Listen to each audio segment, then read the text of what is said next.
Yuunivarsiitii kamirraa akka dhufte nuuf ibsi. Maqaan kiyya Jaafar Naandiyaanii Walloo Yuunivarsiitii irraa kan asitti argamu. Barattoonni asitti argaman kun egaa akkuma waliigalaatti baay'inni isaaniitiin kan yuunivarsiitiilee naannoo Amaaraa keessaa kan baqatanidha jechuudha. Warra baqatanii halkan baqatanii lubbuu isaanii baasuudhaaf asitti argamanidha jechuudha lafa kanarratti. Amma bakki itti argamnu kun godina addaa naannoo Finfinnee laga Xaafoo fi laga Daadhii bakka Jaamudhaa jechuudha. Nuti heddii as geenye guyyaa 3 olidha kan asirra turre jechuudha lafa kanarratti. Haalli nuti gaa amma heddii as buunee asirratti itti jirru baay'ee ulfaataa fi baay'ee kan nama gaddisiisudha as keessatti jechuudha.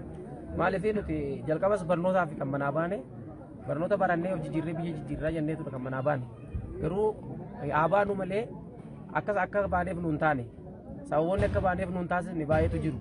Isaanis jibbiinsa qomoo yookiis immoo sabummaadhaan jibbamneetudha jiinoosaaydiin kan nurratti gaggeeffamuu eegale. Sababa kanaatiif immoo lubbuu keenya baasuudhaaf jiraachuu fi barachuu kamtu dursa kan jedhu jiraachuu dursa kan jedhu filanneetudha kan asirratti argamne jechuudha. Nuti jiraachuudhaaf dursinaa kan jedhu asirratti argamne amma jechuudha ijoolleen keenya kun asirra kan jiran amma barattoota gara 600,000 oliidha jechuudha guyyaa lamaan kana gidduutti kan as gaane. Amma kan warri kaanis immoo kana dura kalee deengada duradha kan as deemanii turanii warra asitti argamnu kun egaa warra baqa qabeenya qabnu waan qabnu shaantaa qabnu uffata qabnu hunda keenya saamamnee duwwaatti hafnee kan asitti argamnudha jechuudha. Eessa iddoo isin jirtan kun maal jedhama amma? Iddoon nuti jirru kun amma laga Xaafoo fi laga Daadhii jedhama. Nuti jaalannee miti kan asitti buuneef jechuudha. Maaliif asii ol baanee magaalaa Finfinnee walakkaa yoo geenye waa tokko rakkattootadha waa tokko harkaas hin qabnu saamamneetudha kan baqannee deemaa jiru waan ta'eef asitti buunee hawaasni kun abiddeena qabuun bishaan qabuun nu bira jette jenneetudha kan asitti argamne jechuudha. Sababa kanarraa ka'uudhaan amma nuti haala baay'ee yaachisaa keessa kan itti argamne jechuudha. Ijoolleen lakkoofsaan amma kana ta'an kun yoo galgala waan nyaatan hawaasni naannoo kanaa ofii isaanii jiru buqqaatotadha ofii isaanii jiru rakkattootadha rakkataniitudha kan isaan nufaana rakkatu jiran jechuudha. Kanaaf nuti barnoota jibbineetu hin taane barnoota ni jaallanna jalqabas jechuudha. Barnoota jaallanneetu asii kaanee distaansii qaxxaamurree naannicha keessa seenne. Sirna federaalizimii biyyattii kana kan dhiiga keenyaan ijaarame kan ammoo qaama diiguudhaaf deemu jira.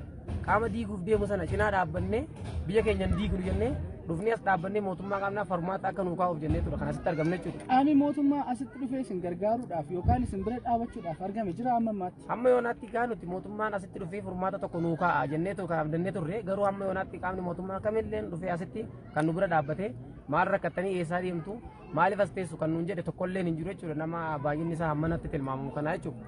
Qaamni mootummaa ergaa asitti hin argamne ta'e erga akkamitti oolmaa dargaggootaa kana isiniif eeyyamuu danda'an? Amma gaa kun naannoo kanatti yeroo naannoo kanaa fi hawaasuma naannoo kanarraa kan ka'een jechuudha. Fedhii manuma hawaasaa keessadha nuti kan bullaatiin jirudha. Sababa kanaatiin kan asitti argamnu jechuudha. Haala kanaatiin nuti ammas filannoo biraa tokko hin qabnu. Mootummaan federaalizimii gaafa jedhamu Itoophiyaan naannolee 9 qaba. Naannolee 9 qabu keessa yoo naannoon Amaaraa nuuf mijatuu didee yoo naannicha keessatti barachuuti hin dadhabne mootummaan naannoo biraa keessa maaf barattoota keenya raabsee fedhii isaanii hin guunneef kan jedhu gaaffiin keenya sana ture. Heddii as geenye jechuudha. Kana malee wanta biraa gaaffii gara biraa hin qabaannu. Amma haalli nyaataaf dhugaatii yookaan immoo wantoota garaagaraa lafa bultii isin rakkisaa jira maalirratti argama? Amma nuti jechuudha heddii as geenye waan akka magaazanaa tokkotu jira baay'ee qorra lafichuma sanarra faatti kan ciisnee argamnudha jechuudha. Ijoolleen baay'een qorrarra bulanii ganama kan ol ka'uu hin dandeenye faatu jiru. Haala kanaan haala baay'ee yaaddessaadha jechuudha. Nama amma kana ga'u nyaatallee yeroo itti dhabnee rakkannutu jira. Kanaafummoo uummanni Oromoos lafa nuti jirru kana maal akka nuti rakkannes kan bal'inaan nu dhaga'aatiin hin jiran.